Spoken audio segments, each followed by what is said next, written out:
Welcome to the SIAC Sitdown here on HBCU Game Day. I am Sylvester Williams. They call me Slider Sports Guy, and I am joined by the one and only Mr. Jamie Walker. How you doing? I'm doing well. How you doing, Jamie? Man, I'm pretty good. You can follow me on your whatever preferred social media at Sport Voice JW. Sport Voice JW. Sport Voice JW, the one and only, man. Hey, man, week 12. It's week 12, right? Is it championship week? It is. Or it was championship week. It was championship week. I don't know how, because technically wasn't all the games championship games. Hey, it was championship for somebody. Championship for somebody. We got to see two crossover games for the first time ever. We did. We got to call one. And by the way, had a great time. A great time. Well, since we're there, let's go. Let's talk about it. Let's stay there then. Well, we got to go to Columbia, South Carolina to watch Allen take on Erskine in the first crossover game between the SIAC and the Conference Carolinas. Erskine came in and Allen did what was expected of him. But that Erskine team wasn't too shabby though. They were tougher than I thought they were going to be. Their record did not reflect the team that they were. They are incredibly young. Came in with a true freshman quarterback.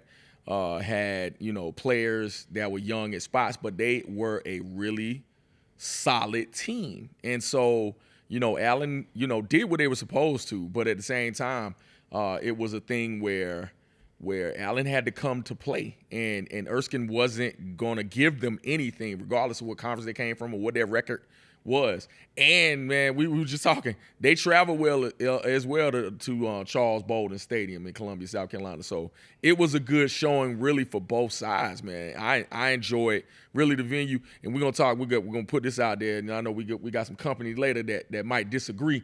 But I'm going to tell you what, that setup, that broadcasting setup Allen had. Nice setup at Charles F. Bolden Stadium. Tell you what. Nice setup. It looked good. It did. A little bit of knowledge for the people who don't know. Bolden Stadium is a Richland District 1 stadium. It's a Richland District 1 stadium. And now it is the home stadium of C.A. Johnson and Columbia High. I, myself, Columbia High's greatest alumni. That I played in that stadium when I was in high school. That wasn't my home stadium when I was in high school. My home stadium was Memorial Stadium. But I also played a lot of games in Bolden Stadium. Listen, being around Sly, you would get a lot of Columbia, South Carolina history. He knows it all from every nook and cranny. He'll give you every sport figure, every famous person out of Columbia, South Carolina. He'll tell you where it's not either. I learned how far Winsboro was away. And I think this contributed to the kind of crowd we had as well, being in Bolden Stadium, playing in Columbia. It was a great crowd. It was a great crowd on both sides. Erskine, they brought down quite a few people on that visitor side. And then Allen, even though it was homecoming last week for Allen, a lot of those fans came back. They came back for this extra game. And what made it so cool, this was a game on 1 week's notice. Yes. It wasn't even a whole week's notice. And those fans still managed to come back and support Allen. I think that's amazing, man. That's a great thing, man. That's big for the future of Allen, too, to show that you have that crowd support that can come down and check it out, man. We ain't even give a score of the game, man. No, get a score. 42-24, 42-24. Yes. I don't want to say it was a behind the woods shit.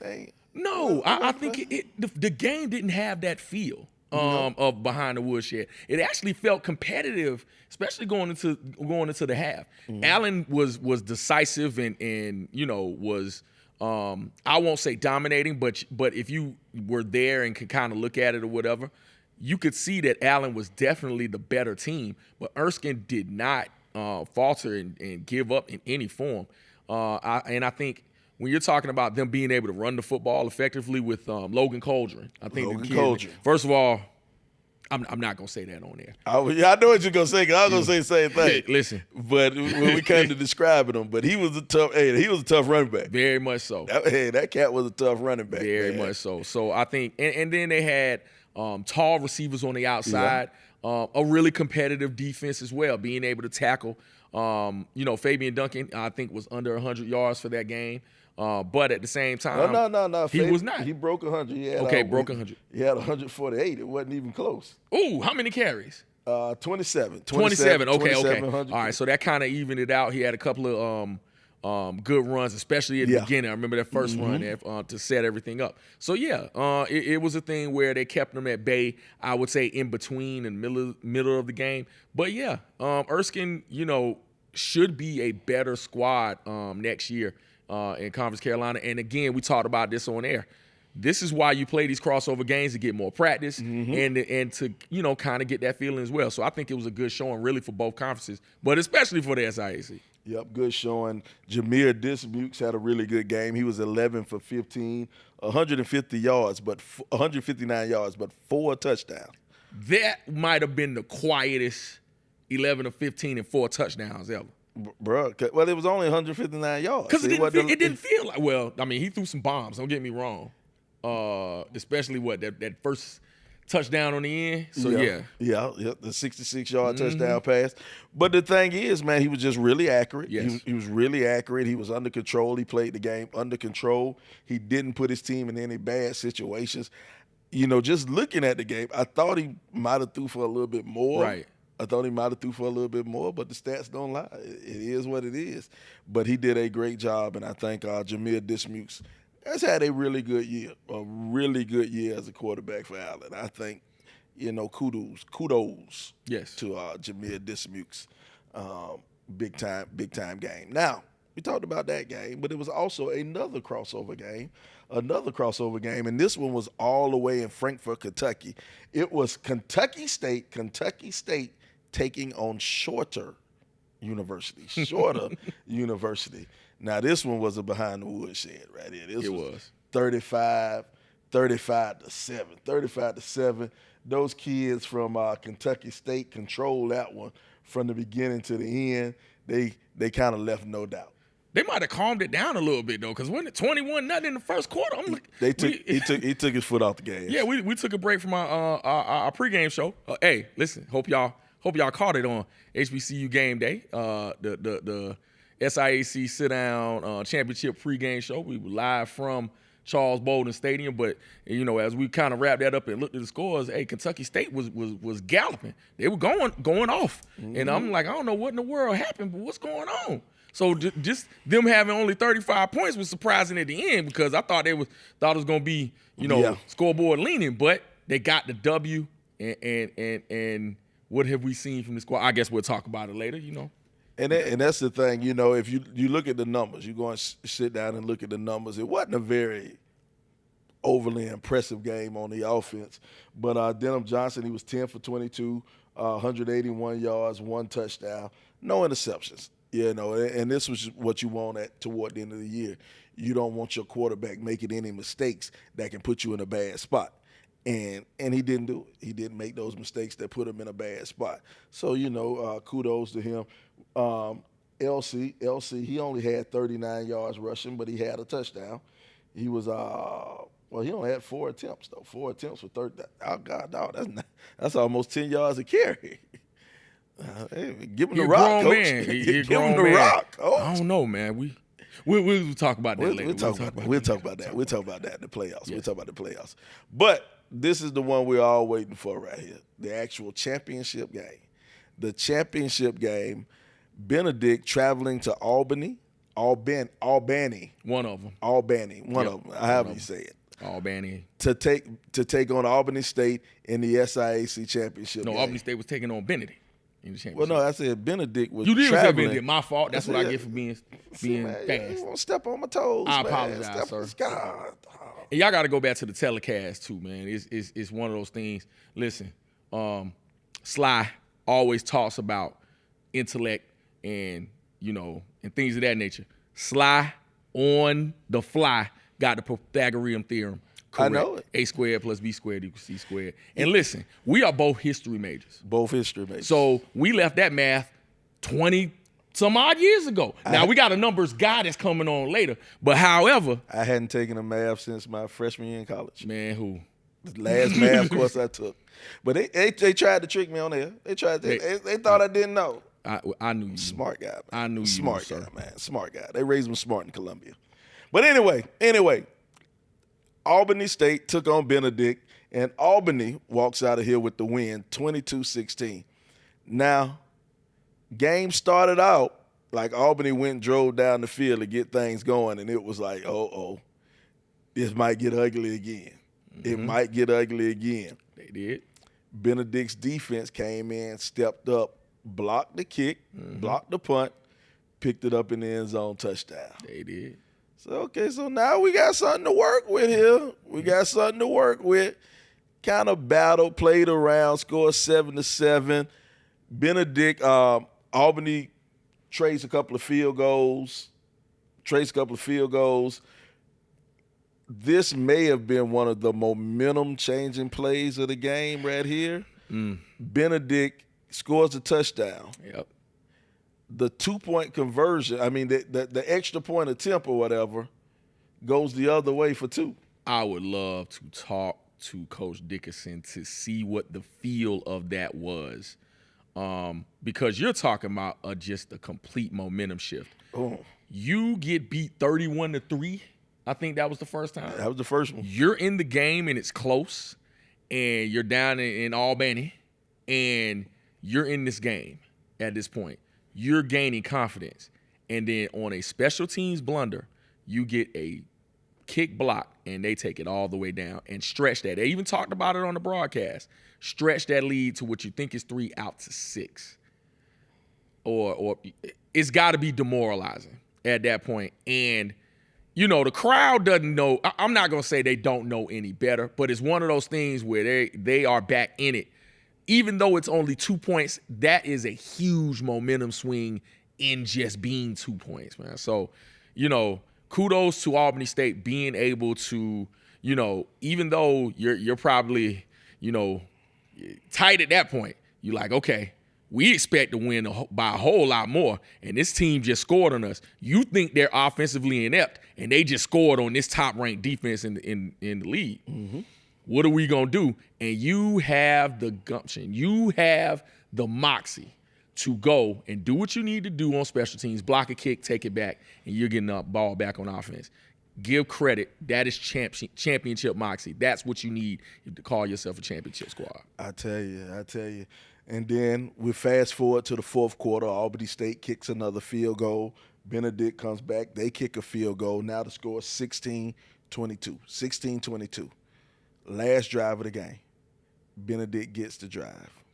They're working their way down the field. What would be the last play of the game? They sneak a man straight down the field. Darius Ocean throws it out there.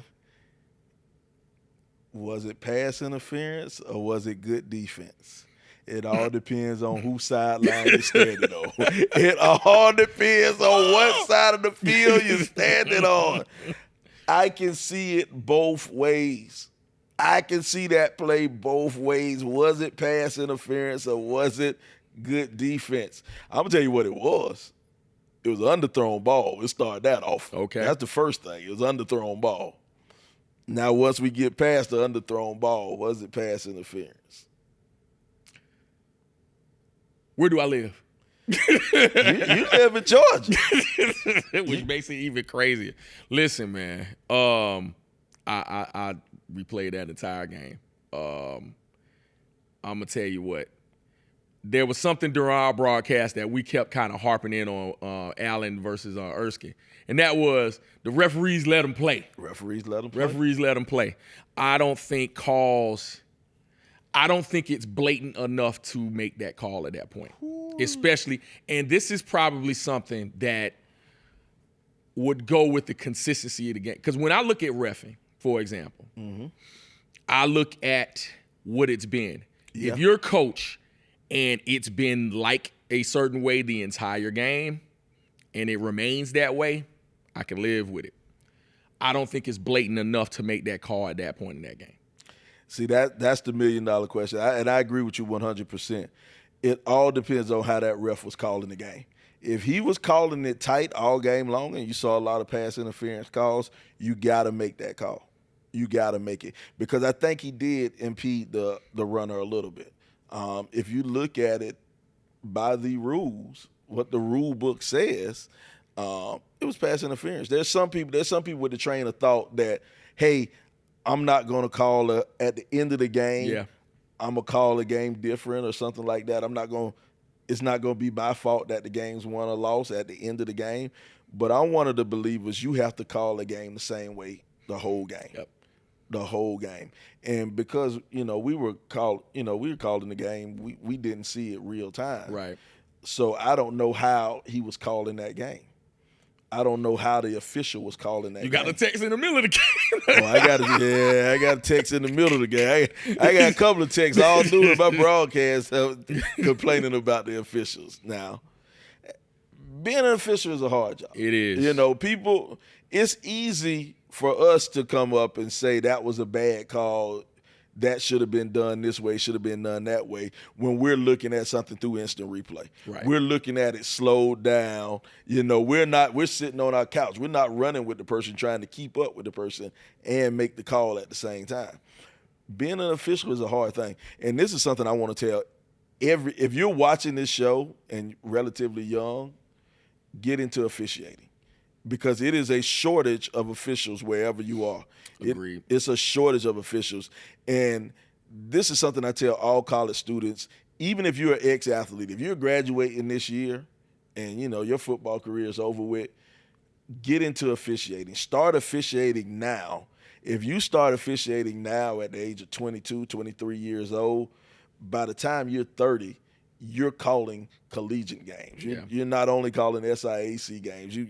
You're calling D1 games. You got SEC officials make almost $240,000 a year to call the game. Yeah. Excuse me? Yeah. Repeat that one more time. Make 6 digits. Am I right? 6 digits. 6 digits to call. What's that? 12 weeks worth of work. 12.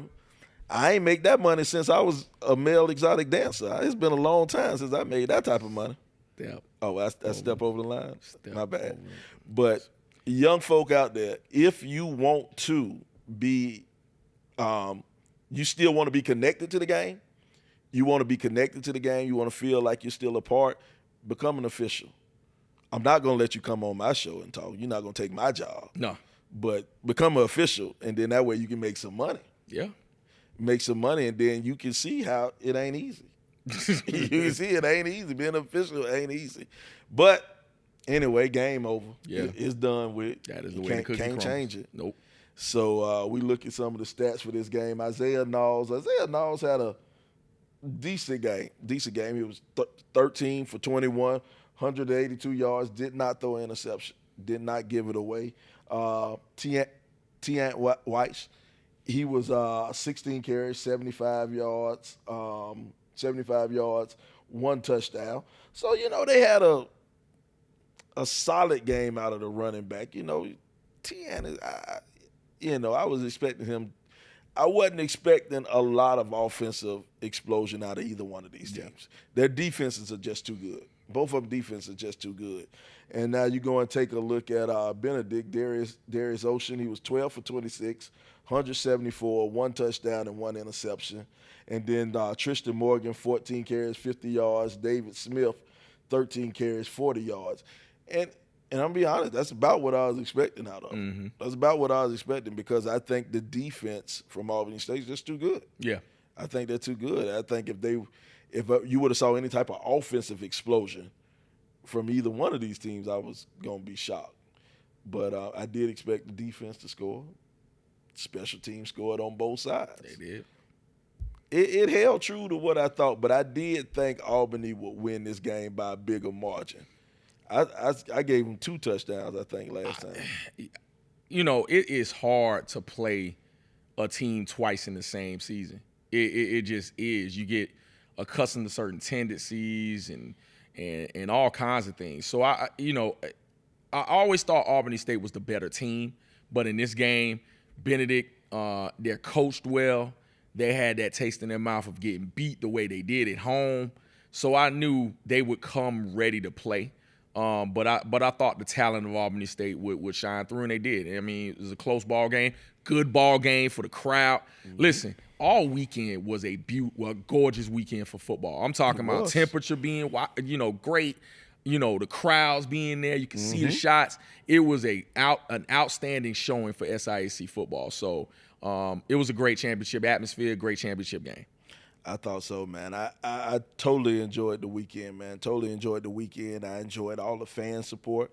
Like you were saying, man, the crowds were there. Yes. The crowds were there for every game, man, and that's what we need. That's what we need for HBCU culture, man. Make Division II culture. Yes. Because Division I, let's be honest, HBCU Division I, the SWAC and the MEAC, the SWAC leads 1AA. Well, sorry, not 1AA. FCS. The SWAC usually leads. They're still leading attendance. Yeah, they always lead in attendance. But I do think the SIAC can move up. With the product that the SIAC is putting out now, I think the SIAC, matter of fact, the SIAC might be number one in attendance. And so I think, hey, man, kudos. We got to keep that up. Look at that championship game last couple of years. The one Miles and Clark Atlanta, last year. Jam-packed. That was, great atmosphere. And so this year as well. A couple of years ago, at Lakewood, the conditions were horrible. Yeah. But still, people follow the teams, and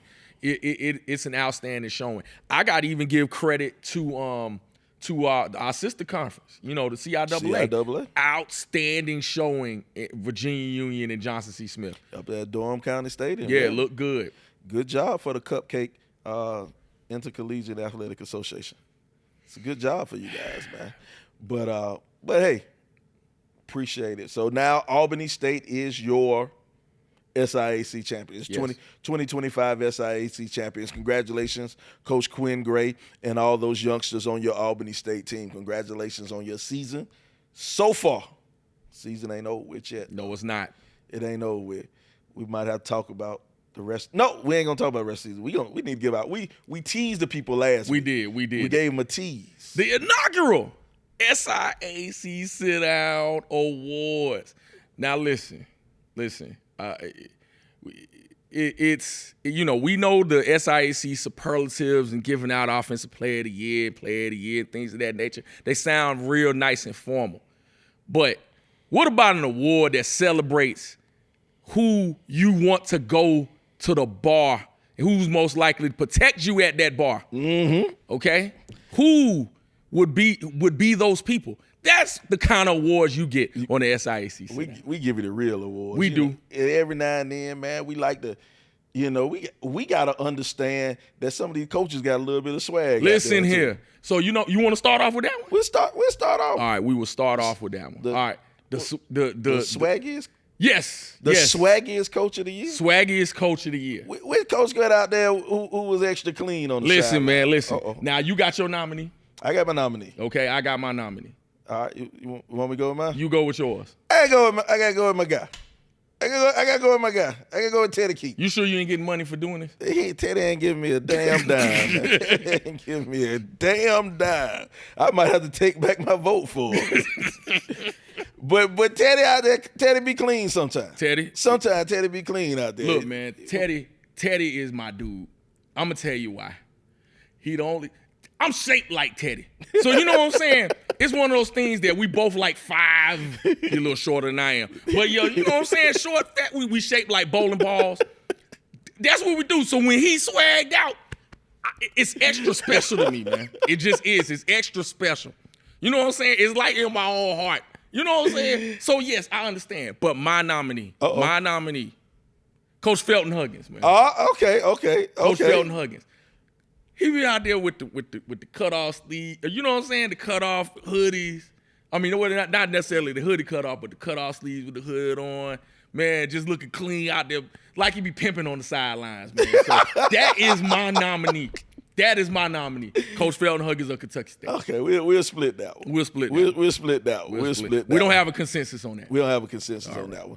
The next one Go ahead. is the guy who I would need if I had to walk down a dark alley with. Now this got to be somebody tough.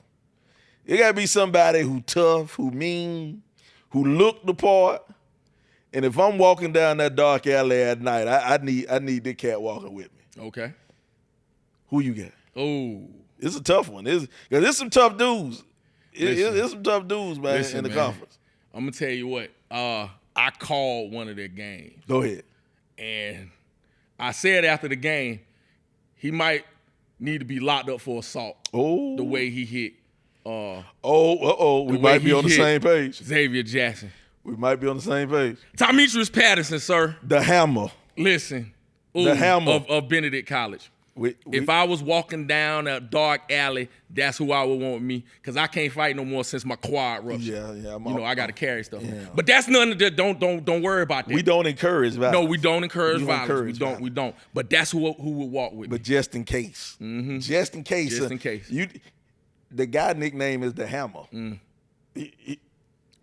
of y'all got nailed this year. Some of y'all got nailed. Yes. They some people. I remember that game you called. I think that kid still might have a dislocated vertebrae. He gonna be all right though. He gonna be all right. He got up. Yeah, he rolled out of there. But Demetrius Patterson, he is definitely one of them monsters. Okay. He one of them monsters, man. He one of them monsters. All right, now what's you? We got one more. We got another. Well, we got two more. You said that. I agree. That's a consensus. Okay. That's a consensus. So we agree on that. We ain't even argue that no more. That's him. Okay. That's his award. Okay. That's his award. That is. We'll send it in the mail. You'll get it. You'll get it sometime. Eventually. Yes. Eventually. Maybe we get the people to cash out me some money so we can buy you a trophy. Okay. There you go. Cash out me and Jamie some money, and we'll buy him a trophy. All right. Yeah, he might get it. Listen. All right. So I got another award. You got one more? I got one more. Okay. Two more actually, but we're gonna make them. We're gonna say the last. Yeah, we'll say the last. For the last one. But I got two more. Two more. If we gonna go through them quick. All right, the Stay Strapped Award. Stay strapped. Not that kind of strap. No, but man, the most likely to lock down a defender. Is who I'm looking for. Look, man, and I think you know who I'm talking about. Who are you talking about? He played on one side of the ball at the beginning of his career. Oh, I like that. But he came over and became a heck of a defensive back. I like that. Now, I know we got some other folks. We got Mr. King down there in Tuskegee. But he ain't gonna win this one. Not this. Not this one. We got a couple more that I had a freshman over there that I liked, that Clark. Yep. I liked him too. We got Mr. David Law Mortimer down in Duval. Yeah. This one in particular, you know who I'm talking about. I know who you're talking about. Who I'm talking about. You were talking about the one and only, not the Army. But the Navy. But the Navy. The Navy Curry. Yes. Hey, that's a kid who get out there. You don't throw it to his side too often. He make you pay if you throw it to his side. Yes, you will. That's a good cornerback. Very much. Good cornerback. I like him out there. One thing I do like about this kid, started off on offense at the quarterback. Realized that wasn't his lane. that wasn't his lane. You ain't a quarterback, son. You better at reading the quarterback. And I think that's a testament, though, to somebody who, like a lot of times, especially in this world of transfer, getting out of here, I don't like what the coach say, I want to go someplace else. Man took his lesson. I guess somebody got in his ear and said, hey, brother, quarterback ain't what you need. Quarterback ain't where you need to be. Let's try the other side of the ball. He tried the other side of the ball, end up making all conference, leading the conference in interceptions. Sometimes we need to listen to our coaches. They've been in it for a while. They can see your potential. And I think he accepted what they told him, and he's flourishing right now. And I think that was part of my problem. Yep. I ain't listening to my coach. Well, my high school coach wanted me to play shooting guard, but I thought I was a power forward. Ain't too many 5'11" power forwards in the NBA. That kind of. If I would listen to my coach, I probably would be in the NBA right now. I probably wouldn't be on this show.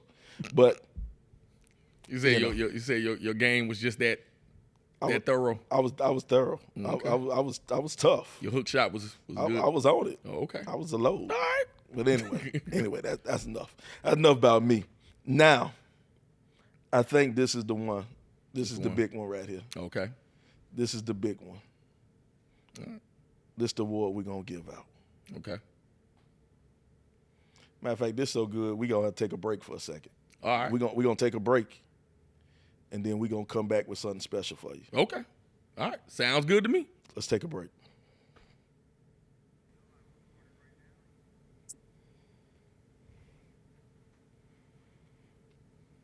All right, Jamie, now we talked about some things, but now it's time to give out the main award. We talked about these awards, man, so we got to give this one out. It's got- special, sir. Special. What's the name of this award, Jamie? This is the Rain, Sleet, or Snow Award. And you know why, right? Because he always delivers. Always. Delivers. And I think the rain, sleet, or snow, blah, blah, blah, blah, blah. I got it kind of sloppy. I got to get that right. That's all right. Keep it pushing. Rain, Sleet, or Snow Award. The guy who always delivers. Yes. This is what will probably be our overall MVP of the league. Okay. I like it. This is the guy who week in and week out they can count on. Sure does. We were able to see it up close and personal. Up close and personal. Yes. Yes, sir. Is it much of a debate? Should we end the drama? We'll end the drama. We're in the drama. The one and only from Allen University, Mr. Fabian Duncan. Woo! If I had some sound effects and stuff, man. Look, We'll put that in post. We'll put the sound effects in post. Well, we have him here. We have him here with us live. The one and only Fabian Duncan, our Mr. Rain, Sleet, or Snow Award winner. The one and only Fabian. How you doing, Fabian? I'm doing good. How y'all doing?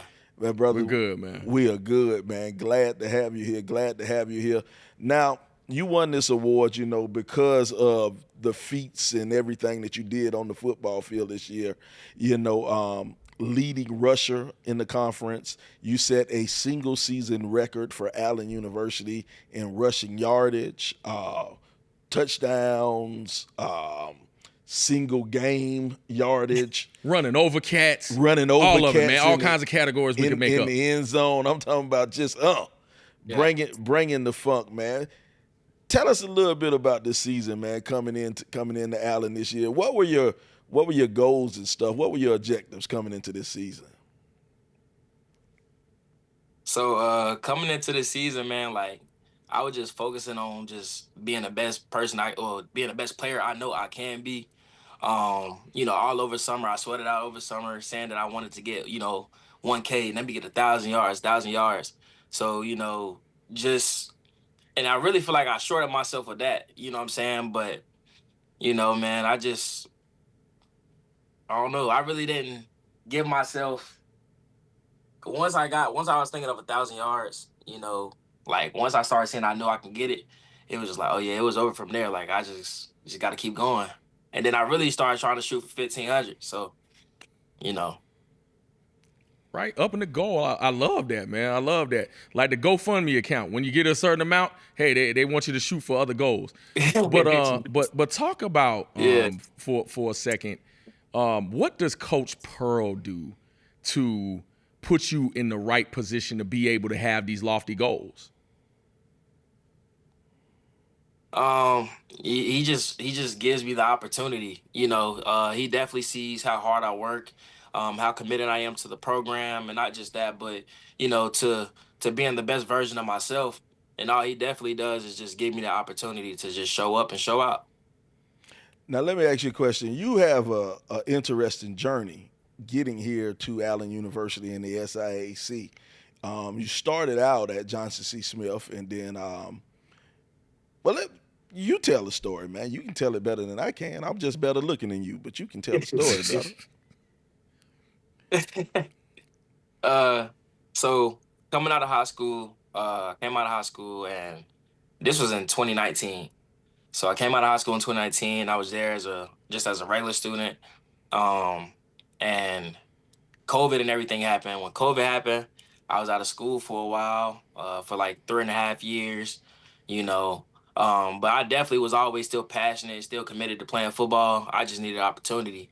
So what I ended up doing, I ended up getting off work one day, and I was driving past my old high school, and I was like, bro, I gotta make something shake. So I ended up stopping by the high school and going to see if my coach was still there. I didn't know if my coaches were still there or not, but I just took a leap of faith, man, and went And once my coach seen that it was me, like everything just clicked. And I told him, I was just like, Coach, I just need an opportunity to go play ball, and he made that call for me, and I ain't looked back since.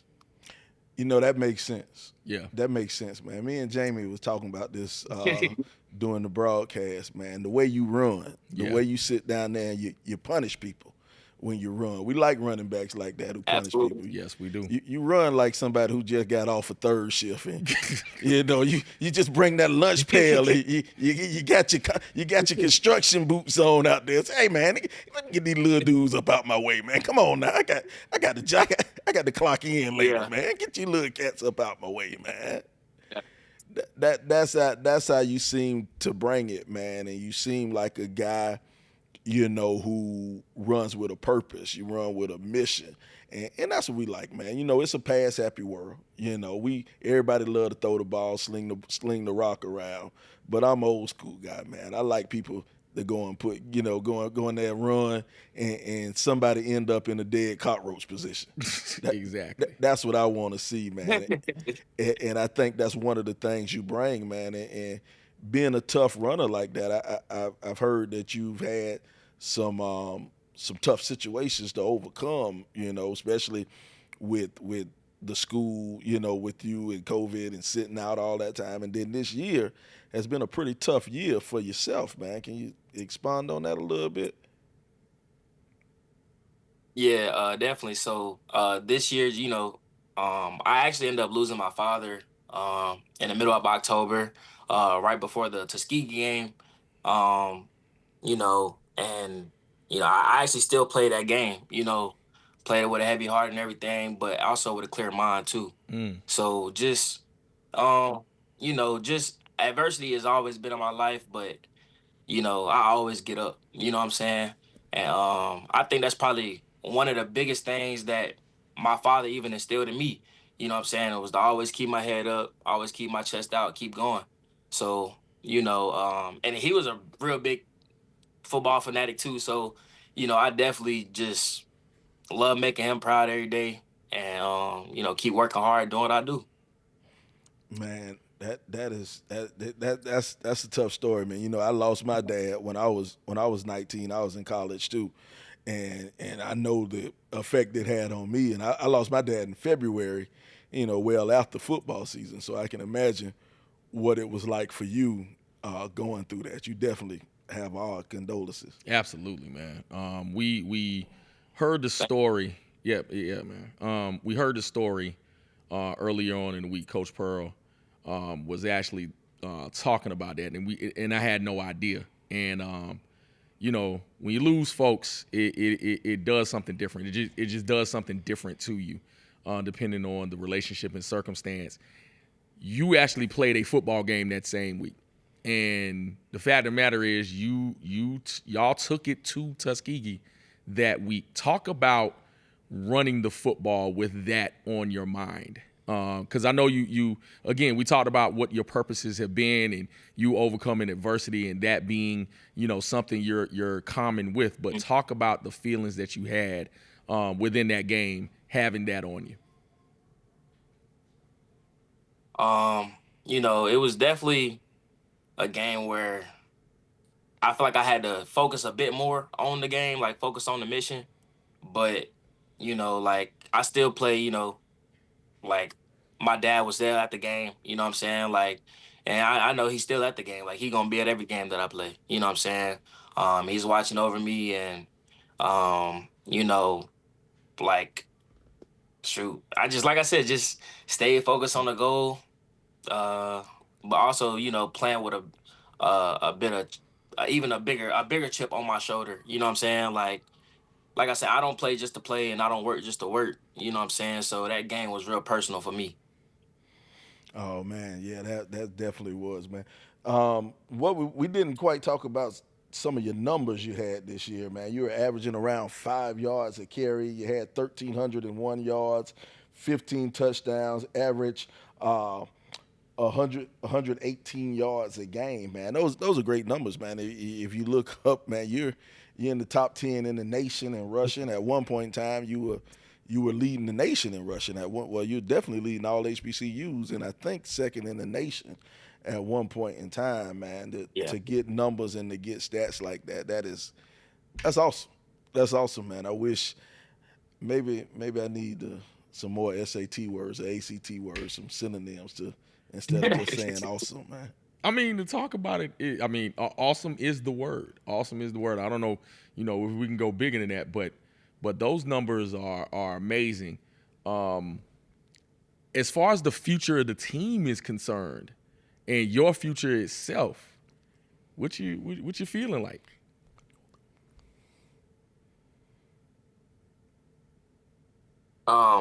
Shoot, man, I don't know, man. It definitely feel good. And it's crazy that we talking about the numbers now, because like I really don't even feel like I did enough, and like it was a good year, but that's a year I already know that I'm capable of having, so I'm definitely trying to go, even crazier next year, you know what I'm saying? Like I said, I worked real hard, but I definitely know that I'm still shaking off just a little bit of rust for not playing for a while. But I'm definitely, man, I can't wait. I can't wait the next year. I already know I'm coming back faster, stronger. Like it's definitely gonna be way more explosive. Like I can't wait. Okay. All right, man. Well, we definitely look forward to seeing you again, man. Well, we want to thank you. We want to thank you for taking time out of your day to join us and talk with us, man. You are the inaugural winner of the rain, sleet, and snow. Mr. Rain. Is it Mr. Rain, Sleet, or Snow? Listen, the way he runs, he could be Mr. Yes, Mr. It's definitely Mr. Yes. Mr. Rain, Sleet, and Snow Award winner, man. You are the inaugural winner, man, and we just want to thank you and for what you've done this season, man, for allowing us to be a part of that journey, man, seeing some of the great things that you've done this season, man. We totally appreciate watching you play. I definitely appreciate you guys, even just for me having me on here. You know what I'm saying? But before we move on, I like to definitely shout out my O-line, because I definitely want to be up here without them boys. I take pride in my O-line all the time. You know what I'm saying? That's the vision right there. And I definitely want to bring more recognition to them guys, because they work their butts off, man, just as much as I do. And not just that, but also my brother. He's my personal trainer. He gets me right. So. But other than that, man, like it's definitely been a privilege to be up on here and actually talk to you guys, and and just keep enjoying the show. All right, absolutely, man. I like that. Got to shout out the big guys up front. All right, absolutely, man. Well, we gonna let Fabian get back to class. I know he gotta go and hit the books. You hit the field. Now go and hit the books. That's right. Go and learn something, kid. All right. That's Fabian Duncan. Thank you. All right, see you guys. All right, man.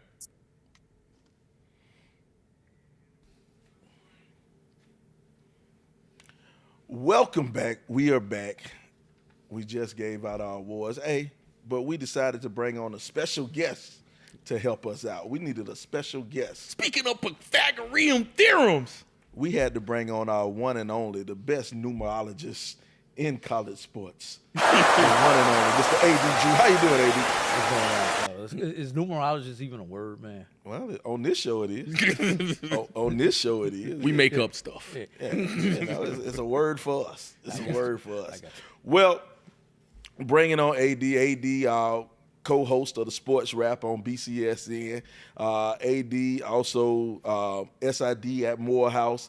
AD do a little bit of it all, man. AD do a little bit of everything, but one of the talents that AD has, anytime it's any type of number, a stat, or any just loose number out there, call up AD and he'll have it right there for you. This is who rushed for that 3 third downs on that August game in 1987. He's the one that researched whether or not Morehouse was going to get to that 4th in a row and when it happened. So that's the one I called. Listen, AD was on the phone. Hey, it was, I don't know what year it was, 1979. I don't know. But yeah, that's who I would call They actually have the answer to that question. So He breaks it down for us. A squared plus B squared equals C squared. There you That's- go. that's- that's- Pythagorean there it theorem. is. Just don't ask me to do no derivatives. Hey, I can't spell the you word. know, you move it too fast. Man. Slow down. Slow down. I did not do engineering at A&T. But anyway, we got our AD here. Hey, what did you think about our awards, man? You gave up the inaugural SIAC Sitdown Awards. How you like that? It was pretty good. Except for one thing, man. What's that? I didn't see anybody from my school win an award, man. Hey, well, You know what I thought y'all was gonna give out, man. the best librarian award. Exactly. We thought about it. We thought about it, sir. Yeah, and you know the other one y'all need to add to your awards next year. What's that? The lunch lady. You remember the lunch lady with the hairnet? More mashed potatoes. Who gave out the extra scoop of mashed potatoes to that offensive lineman? Yeah, That's the award that you need to give out We next year. have to work that in. We would have to work. We have to work that in. I agree. The most massive offensive line, the lunch lady award. Mm-hmm. Hey, okay, we appreciate that. We appreciate that. Bringing some stuff to. I can bring stuff besides numbers. There you go. Well, all right. Now, what we're gonna do now, what we do in this part of the show, we're gonna preview the games. The SIAC banner year for the SIAC. A lot of teams made the Division II playoffs. Now, for the first time, what I would believe ever, we've had 3 teams in the Division II playoffs. I know we've had 2 before, but I never recall having 3. Well, it's a byproduct of the NCAA switching the CIAA to Super Region 1. Because in previous years, the SIAC and the CIAA would have been competing for those spots. Now, because we're in 2 different regions, thank you, Conference Carolinas, for coming on board, and them having to move the CIAA to Super Region 1, we didn't have to compete. Because if you think about it, the Albany State was getting in. Yep. CIAA winner was getting in. Yep. And you probably would have only gotten, in this case, Union as possibly a 3rd team. Yeah. And also, keep in mind, they expanded from 7 to 8. You know, when I started this umpteen years ago, only 6 teams got in. Yeah. So you've gone from 6 to 7 to 8. So adding that 8 team and then putting us in 2 different regions, that's why we have these record number of teams in. Well, there you go. We like advancement. We like people moving along and figuring out the right way to do things. Now, if you can bring up that bracket, man, show the Sub-Region 2. Sub-Region 2, for the first time ever, we had 3 teams in Sub-Region 2. Mr. Producer, what are you doing? Thank you. Oh, God, man. We working on this producer guy. You know. We working on him. Well, we'll start off. If you take a look down the rankings, Albany State was the overall seed. They're 10-1. They'll be playing Valdosta State. Wingate, 9-2. They're the 4th seed. They'll be playing Benedict. West Florida, they'll be playing North Greenville. North Greenville, winner of the Conference Carolinas. Matter of fact, I should give who these teams play for. Valdosta State, winner of the Gulf South Conference. Wingate, winner of the SAC Conference. I'm sorry. Wingate, runner-up. Wingate, runner-up in the SAC Conference. Newberry won it. West Florida, runner-up in the Gulf South Conference. They'll be playing North Greenville.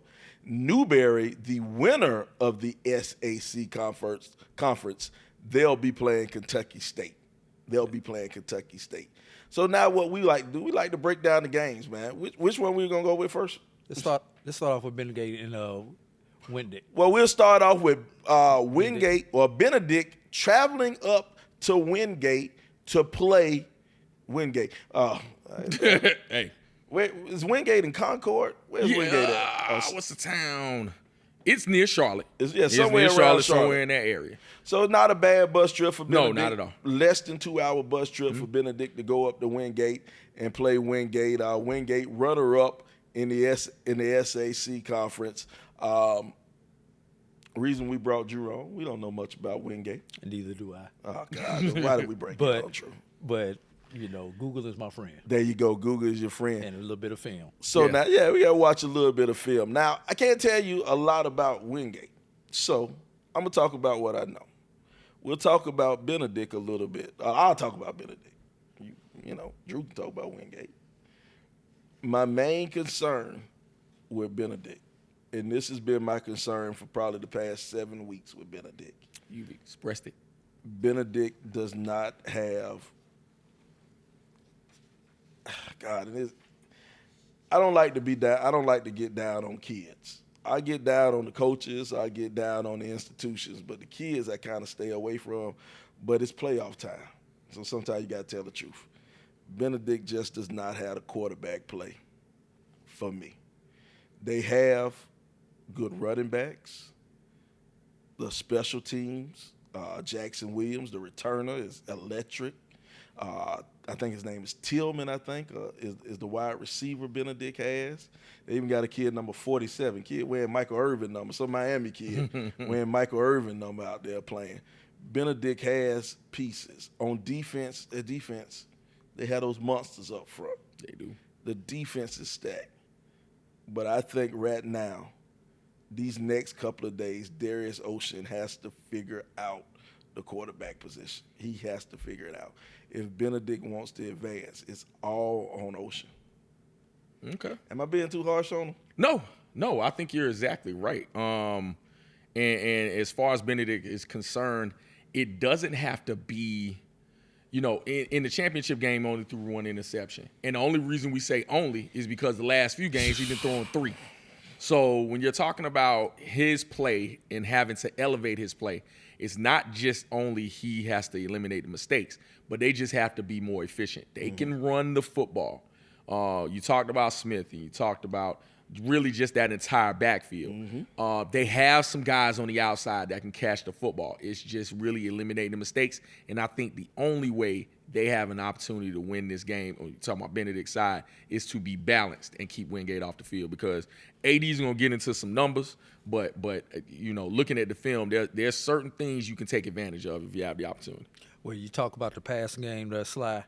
Benedict's offense is only averaging 166 yards per game, whereas Wingate's – now, here's a positive. Wingate's defense is giving up 200 yards per game. Can Benedict take advantage of that, though? That's going to be one of your questions.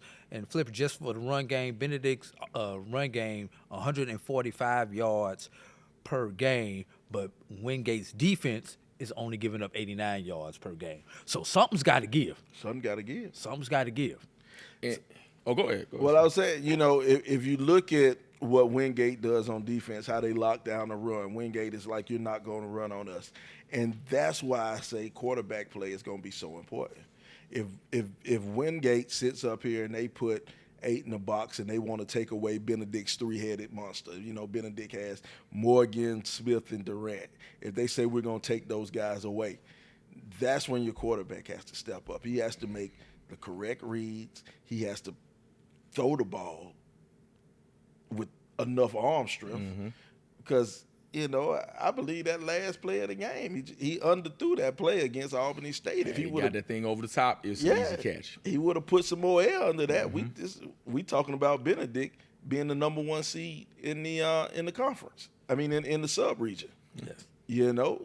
So, and I know it sounds messed up for me just to call out one person, but it's playoff time. It's playoff time. You got to make some stuff happen. That's true. Got to make some stuff wiggle. Hey, listen, and I wrote some notes too. I wrote it down on paper because I looked at the film over the last couple of days as far as Wingate is concerned, and AD spelled the numbers as far as the overall team. But there's some individual players on Wingate that you should probably watch out for. We looked at, we talked about Benedict, we talked about just who you should look out for. This is my keys, and this is what I wrote down. Jump on them early. If you have the ability to be able to get points early against Wingate, them rushing to get back in games and them being behind, Elijah Holmes, okay, their quarterback, he is susceptible to turn over the ball. Now, they've had some great comebacks this year, but if you can jump on them early, it rushes everything that they want to do. He'll give up the ball, but he has good feet, okay? So it's one of those things that he can take at the distance.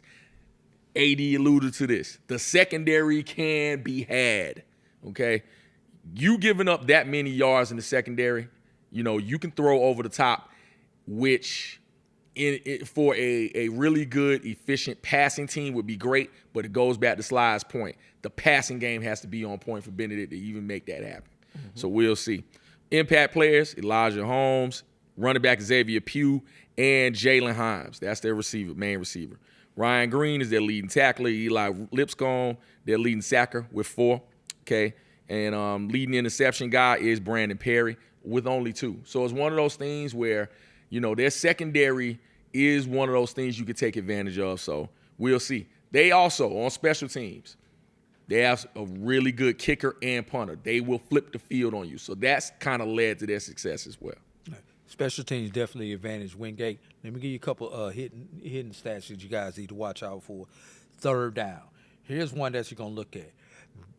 Benedict's defense, 24.8% conversion on third down, one of the tops out there. But Wingate's offense is converting 49.6 of their third downs. What does that tell you? Number one, if they're on third down, they're having third and manageable because you have to be ahead of the sticks in order to be converting almost 50% of your third downs. Exactly. So can Benedict get Wingate behind the chains? That's going to be something that we need to watch out for. Also, you talk about passing game. Benedict, 39 sacks on the season. Wingate has just allowed 12 sacks. What's going to give with those lines, y'all? That's something else that we need to keep an eye on. Very good point, because Benedict's defensive line is very formidable. It's what we talked about all year when it came to that team. So you're talking about that matchup, that game within the game, something we got to watch out for. One last thing. We saw it in the SIAC Championship game. Benedict's special team got some points. The defense.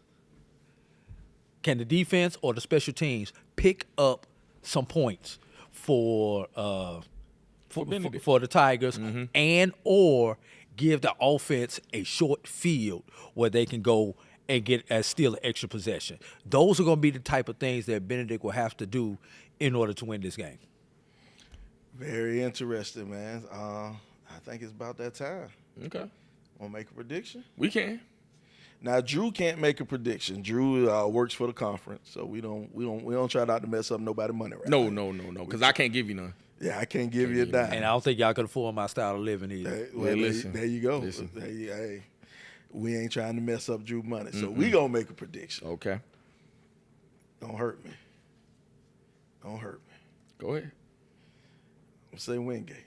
Gonna say Wingate. I'm gonna say Wingate on this one, just because Benedict offense gotta show me something, and their offense hadn't showed me anything since Clark, Atlanta. Their offense hadn't showed me anything since Clark, Atlanta. And if you want to win in the playoffs, you gotta bring some offense with you. Man, I hate to be a bearer of bad news as well. You know who I want to win, but I just think this matchup, based on just not being consistent offensively, I got to go Wingate as well, only because they're a little more balanced than Benedict is, just because, you have a great defense, but I'm just not sure if they can muster up enough offense to not just stop, because I think they can make stops against Wingate. I fully believe that. But when you are out there for a long time, anybody's getting tired. So I think it's Wingate. All right. Oh, man. Might be tough for me to go back down. You can't even go home. You can't go home again, sir. I can't go home after saying that. Well, my goodness. Well, let's move on to the next one. The next one, we have a first-timer in a long time. Kentucky State making the Division II playoffs. Kentucky State, they are the 6th seed. Kentucky State are the 6th seed. They will be traveling to Newberry, South Carolina to play Newberry College. Now, that is a trip. That's a trip. I don't know if many of y'all know where Newberry is. Newberry is probably about 25, 30 minutes outside of Columbia. Not that far going toward Greenville. So Kentucky State, they're going to have to get on 75, travel down 75, go to 40, go to Asheville, then get on 26 and come down 26. So that's going to be, I think that's 8 hours in a car. It's either 7 or 8 hours in a car.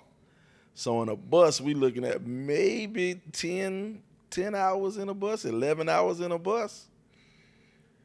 That's a long trip. Depends on what the governor said that on that bus. They got to go through the mountains too, because you're going on 40. You got to slow down going through the mountains. Yeah, that's true. So now that's a tough trip down to Newberry, and they gonna run into something they ain't seen before.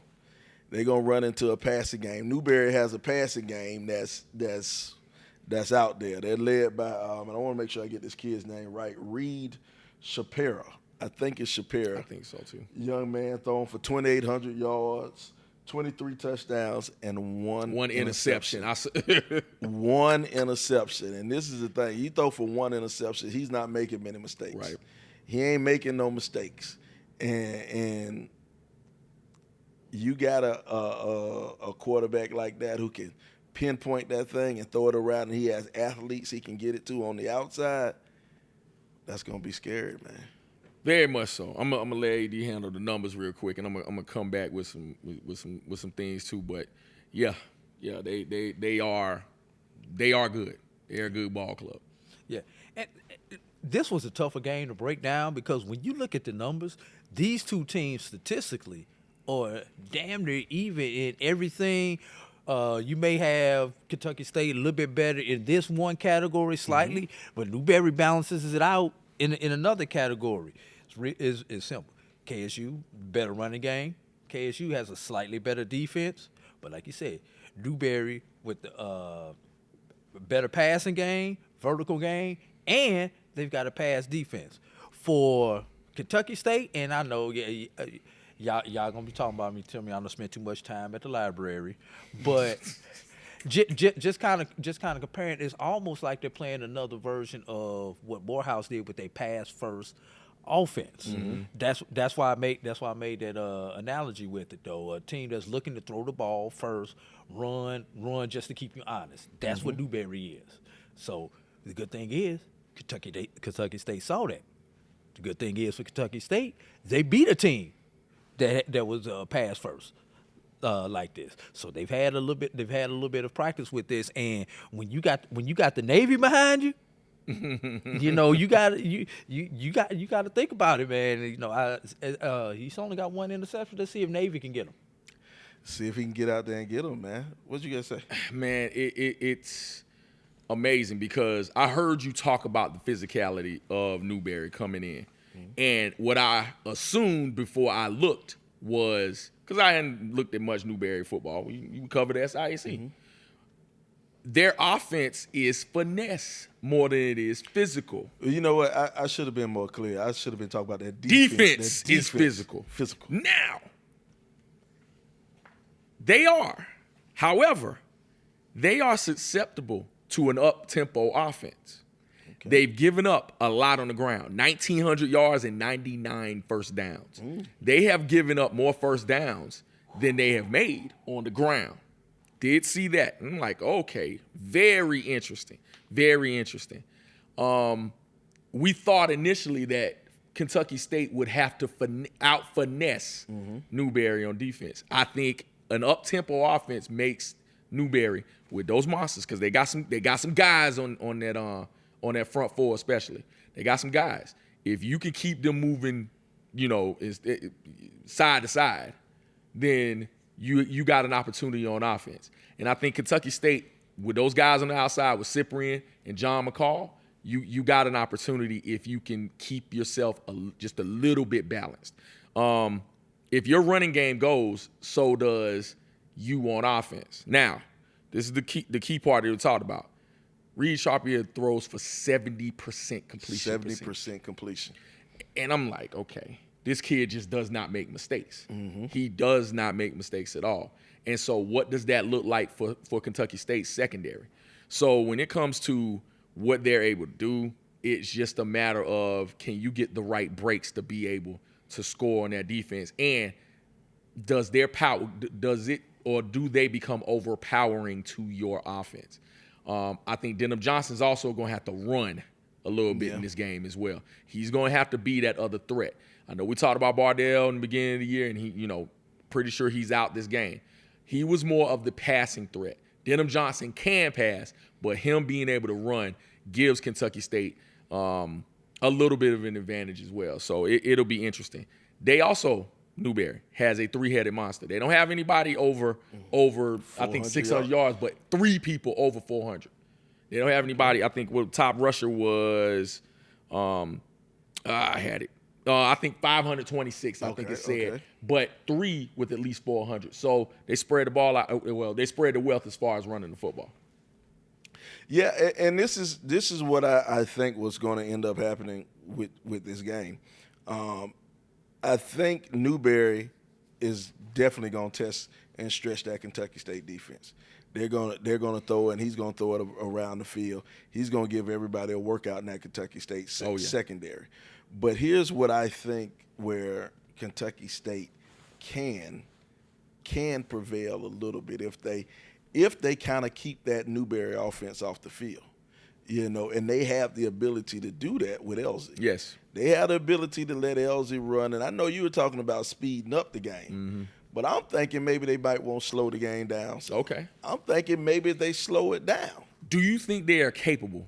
I think they're capable enough to pass the ball around. I think Denham can pass the ball around, and he can pick up a few first downs here with his passing. And Denham doesn't make a lot of mistakes either. No, he doesn't. As a quarterback, he's gotten so much better. Because last year I think Denham might have got benched last year. Mm-hmm. I think he might have got benched, but he's gotten so much better as a quarterback. But what I think they can pass the ball. They can take their time going to the line of scrimmage. I think Elsie can run the ball, take their time up to the line of scrimmage. I don't think they have to be in a rush. Because I think with what Newberry likes to do, the way they throw the ball, I think they can score quick and they can score in bunches. I think they can just put points on the board. Where you combat that is you don't let them on the field. If you keep that offense off the field, take your time on offense. And I think they can take their time on offense with Newberry. Okay. Yeah. Can Kentucky State speed Newberry up as far as the quarterback? I don't think you can. And think about it. That Kentucky State defense, 15 interceptions and 30 sacks this season.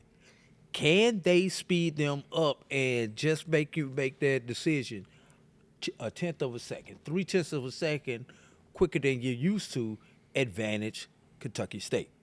And if they can do that just enough times to make those passes be off just a little bit with those defensive backs to get their hands on the ball, or if you're lucky enough to actually get both hands on the ball and take it back the other direction, Kentucky State has more than a punch of chance in this game. And Kentucky State has to steal a possession somewhere in this game. Yeah. It be special teams, interception, fumble, something. They go down and both these teams are good on 3rd and 4th downs, but they get down into the red zone. They're able to hold them. A 3 for 7 or a missed field goal, that's still in the possession. If they go all the way down and don't convert on a field goal, you just stole a possession.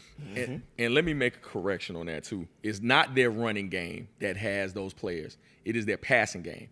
They have a leading receiver with 864 yards. They have 3 more with at least 400 yards. Yeah. The running game is kind of I won't say mid because it's just not what they do. They don't do it. Like it's just not what they do. They just keep you honest. 364 They just try to keep leading you honest rusher. with it. That's it. I didn't want to correct you. No, you good. I don't mind, sir. That's what we want to give the correct information to the people. Yeah. So yes, they have. He spreads the ball out. They got one with 864. The rest of them over 400 yards. So I think the leading receiver has 9 touchdowns. The other one has, there's another one with 6. But they like to spread the ball around. They use that passing game to basically be the de facto running game. So it is. And I think if Kentucky State wants to win, they have to do something no one's did all year, though. And that's the problem. No one is kind of taking this guy off his square all year. Yeah. When you throw one interception, you're completing 70% of your passes. He almost for 3,000 yards. He right there knocking on 3,000 door. I mean, this guy is picking the right place. He's putting it in the right place. He's making great decisions. And for somebody just to have one interception, he's probably not being rushed that much. He's probably having enough time to make these throws. So Kentucky State has to show up on defense in a way that they haven't showed up all year. That's right. That's when it gets scary. So how scary, Sly? What you saying? You know what I'm saying? Because look, man, we done shown up on Kentucky State videos now. Yeah, man. Shout out man. to the media team from Kentucky State, man. Shout out to the media team, the Instagram team for Kentucky State. But they might not put me on any more videos. They might not put me on any more videos. I think this one will be closer than the Benedict game. I think this one will be close. But you know what? It got a potential to be uglier than the Benedict game. Because if Newberry get out the way they want to get out, it could get ugly. You know what? I got faith in KYSU. I got faith in them. I do believe that they can let LZ get off. I think LZ can get off. If LZ gets off, Kentucky State can steal a win. I don't know their travel schedule. I would love for Kentucky State to get there Couple of days early. You know, a little bit earlier than they normally would. I would love for them to get there on Thursday. Yeah. You know, rest, sleep in a couple of good hotels. But you know what I would love? I would love if they was to fly. I would love if they was go and take a bus to Lexington, fly out of Lexington into Columbia. They may actually be flying because of the distance. The NCAA may be flying them down. We have to double check the distance. Now that would be good. It would be. That would be good. Because you've always said that as a factor, even within the SIAC, the Central State bus ride, the Kentucky State bus ride to say Jacksonville. I think sometimes it is a factor. So it weighs in. Yeah, it weighs in. I'm going to say, wow, man. First time being in the playoffs, those kind of jitters, those kind of factors.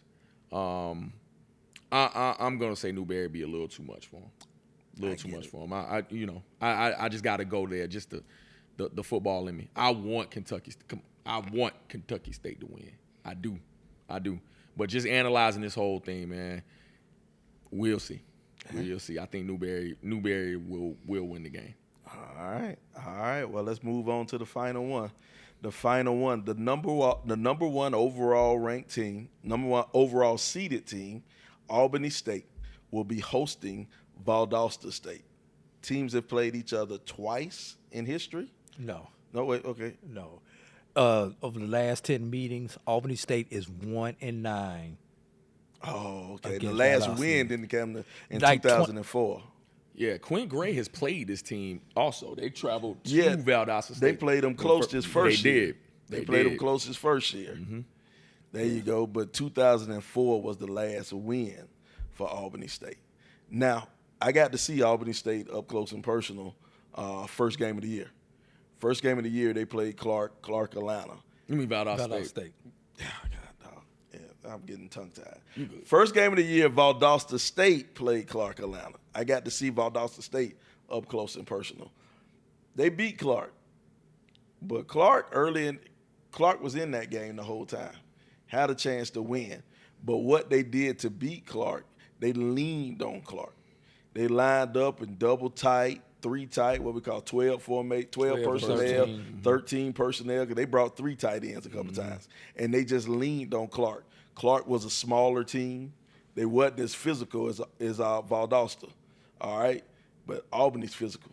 Yes. Albany is a tough team. Now, Valdosta has made a change at quarterback. Which is my X factor.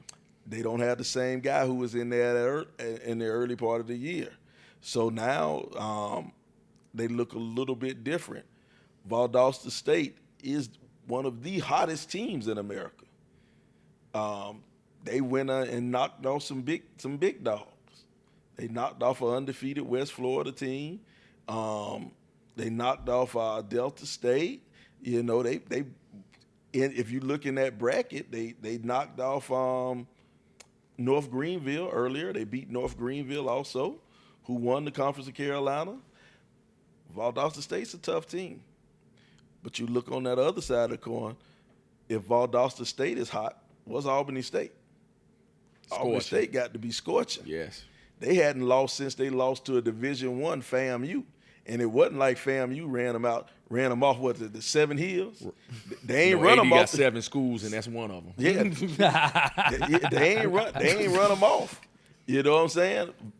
Albany played them like somebody was coaching for a job or something. I was supposed to say that out loud. There you go. But Albany State is scorching hot. They are a hot team, and Albany State's a physical team. So lining up in that 12 personnel, 13 personnel, that don't scare Albany State. No, it doesn't. No, it doesn't at all, because I think they've been getting some of that within SIAC play in general. And I think what Albany State brings that no other squad except for maybe Johnson C. Smith is, and I'm talking about just overall in the playoffs, is a balanced attack. Isaiah Knowles can throw the ball. He can run the ball himself, but he can also get it to his playmakers. You got Corey Petty out there and others that are able to catch the ball. You also got Tion Weiss that can run the football, along with a couple of other complementary backs. But they also have a defense. I've been saying it all year about this squad. 38 sacks, 16 interceptions. Yes. So when you're talking 11 forced fumbles. Yes. So when you're talking about this defense, I don't think people are saying their praises enough. Nope. Really, because they talk about the likes of Isaiah Knowles and, like I said, the offensive compliments. But also, I'll go back to offense for a second. They throw to the tight end. It is a diverse offensive set. I think Morehouse might be the only one that has thrown to the tight end more. But, you know, when it comes to Albany State and what they do, I think their balance is what makes them so unique in this space, in that they can go outside. There's a coach that texts me out of CIAA, and he asked me what SIAC squad could go win a few playoff games. And the team that I always told him, this is even before it got started, was Albany State, because of their balance. Now, having said that, Valdosta State is hot. They are. They made the quarterback change. They've beaten some juggernauts that people expected to be in the playoffs, and that's fine. I saw their game against West Florida, looked at that game, and they jumped on West Florida early and made them play catch-up, and then went to some things. And I think the quarterback that they switched to is more of what, because the head coach was the offensive coordinator last year. Tremaine Jackson, of course, is at Prairie View, was the head coach of Valdosta State last year. But the guy that's there now is the offensive coordinator. And I think he wanted to go to more of a passing game. And that's what you're seeing out of Valdosta now. You saw them in the beginning of the year where they had personnel where they wanted to be more of a ground and pound and then go over the top. I think they're throwing the ball all around the yard now. We'll see what that looks like going against Albany State. But I'm telling you, Albany State is that team that can stop that, I believe. Okay. I think the numbers may spell some things as well. Yeah, but one thing I want y'all to keep in mind is Valdosta State, they know how to win close ball games. Yeah. Matter of fact, their score margin, I think, is like 1 point per game when you look at it. Albany State is beating people by 12 points per game. But that was early in the season though. They played some somewhat close games. Who was that? They played Tuskegee 7-3, but they were playing with the third string quarterback. Right. Benedict, they won by 6. That's less than a touchdown. Albany State. Yeah, Albany State the beat. championship game. In the championship. They beat Benedict by less than a touchdown. They had Savannah State was a close Savannah game. State was a close one. Yeah. They ran was that. But let me get to my point with that. Albany State, Valdosta State. If Albany State gets up on Valdosta State and gets up early, 2 scores, and can rely on that ground game that Albany State has, they can put those Blazers to bed early. Yeah. And that's what's going to be the key. You don't want to be in a close game with the Valdosta State Blazers. No, you don't. You don't. Yeah. You don't. And anytime you got a team who wins an overtime game, they win a close game against. And they could beat you any kind of way. They could beat you in the shootout, or they could beat you in the slugfest. That's the thing about Valdosta State. So yeah, this will be a tough one. But are we ready? I'm ready. You ready for it? I'm ready when you are. All right. Well, I think Albany State gonna take this one. I think Albany State is tough. They are a tough, mean team up front. The DBs, I forget the guy's name, number 39.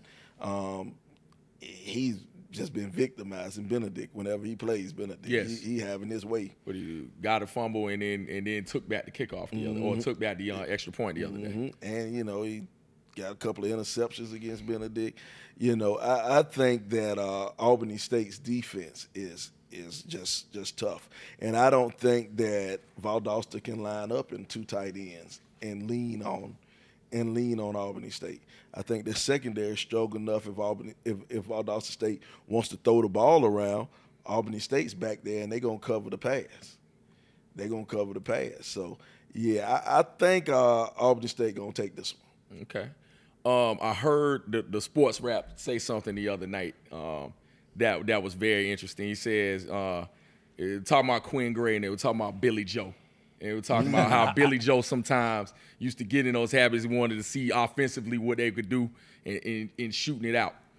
I think that was Quinn Gray when he first started coaching at Albany State 2 years ago. We talked about it. He backdoored his way into the championship game, got beat by Benedict, and it wasn't their finest hour. I think he has learned to use his personnel in whatever way he needs to win a game. Whether they got to run the football, whether they got to throw the ball, it has become to where he is able to adjust to where the flow of the game is going to win it. I'm going to say Albany State as well. I ain't mad at it. Well, I would ask you, Drew, but we already know the answer to that one right there. No comment. No comprende.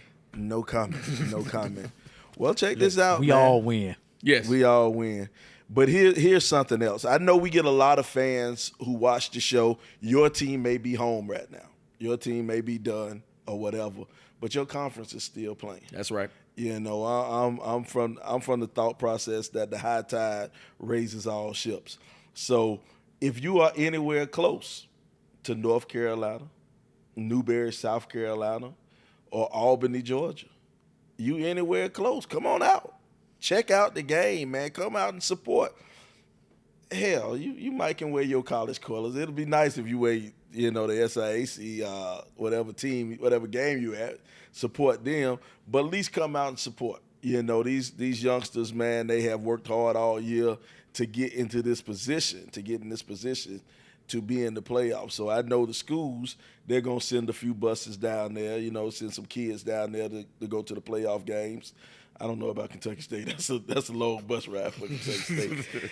I would encourage everybody in South Carolina. I know you're going to support Benedict, but come on to Newberry and support Kentucky State, man, because that's a long trip. Yeah, Kentucky State, man, because even the people in North Carolina, they're going to be going over to Johnson C versus going over to check out the SIAC team. If you anywhere close to Newberry, come on support Kentucky State while they play Newberry. But Albany, man, I know you guys are going to do well bringing your fans out because Albany will always pack. And Benedict, what I like about Benedict, the culture has changed at Benedict. The culture has changed so much at Benedict that now that first year when they played Tuskegee in the championship game at Benedict, I was there. It wasn't no way close to a sellout. It wasn't no way close to a sellout. But now Benedict is starting to understand what it's like to win on the football field. Mm-hmm. And so those fans are just out there now. Those fans are supporting. So I want to make sure that you Benedict fans, you head on up to Wingate. Make sure you support Wingate, man. Carry this thing on, man. Give your guys, because, playing out there on the field, man, it feels good knowing you got fans out there rooting for you, boost you up a little bit. It ain't quite as me against the world. You got somebody out there cheering for you, cheering you on. So support Benedict, Kentucky State, and Albany State this weekend. And support and listen, we'll go above the border too. Talk about Johnson C. Smith. Yeah. Support them in Virginia Union as well. Yeah, Virginia Union, Johnson C. Smith. If you're anywhere around, go and support them. I know our guys. This is D2 Wednesday. So we'll have our guys Ferg and SJG, they'll come on and they'll break down Johnson C. Smith and Virginia Union and talk about why Winston-Salem State sucks so bad. Maybe. Oh, my bad. I wasn't supposed to say that. Indeed.com. Oh, my bad. Yeah, they looking for some people at Winston-Salem State. They looking, but yeah, man. So if you're anywhere close to Charlotte or you're close to wherever Virginia Union, where they No, that's Richmond, where Virginia Union at? Well, I think Ettridge. Yeah, Huh? Ettridge. Ettridge. Virginia. Mhm. Virginia. If you in the middle of nowhere, Virginia, go and check out Virginia Union. Go and check out Virginia Union. But most importantly, man, support your HBCUs. Absolutely. Support your HBCUs, man. Get out there and support. Another great episode, man. Absolutely, man. Hey, enjoy AD coming on. Enjoy the awards. Enjoy that man, Mr. Fabian Duncan, as well, man. Yes, sir. Thank you, Fabian Duncan, for joining us on the SIAC Sit-Down. AD, man, you got anything you want to say before you get out of here? Yeah, man. Earlier y'all was talking about refereeing. Okay, yeah. Yeah, and one of my former lives I spent as a official on the collegiate level, high school level, and everything else. You know why I started refereeing? Why? 2 reasons. Number one, I saw how much I was paying them. Mm-hmm. And then number 2, it was the closest thing that I could find to playing the game without having to do the 5 o'clock in the morning workouts in the weight room. But Right. the same thrill that you get, the same anxiety that you get pregame as a player, you get that same type of anxiety as an official, because just like you don't want to miss that shot or miss that tackle or everything else, as an official, you don't want to blow that call and have the game come down when everybody is looking at you, just like you don't want to drop that pass. It's that same type of thrill that you get. That's why I did. It was the closest thing to playing without having to do the extra. You still got to work out. You just don't have to be at 5 o'clock in the morning. Excellent. There you go. We appreciate it, Drew. Jamie, you got anything to say? Man, I'm looking forward to football this weekend. Looking forward to this playoff run. Congratulations. Historic HBCU D2 run in the playoffs, man. I'm enjoying it. Well, he's Jamie Walker. I am he. I am Sylvester Williams. That is him. This is the SIAC Sit-Down. We'll see you next week here on HBCU Game Day.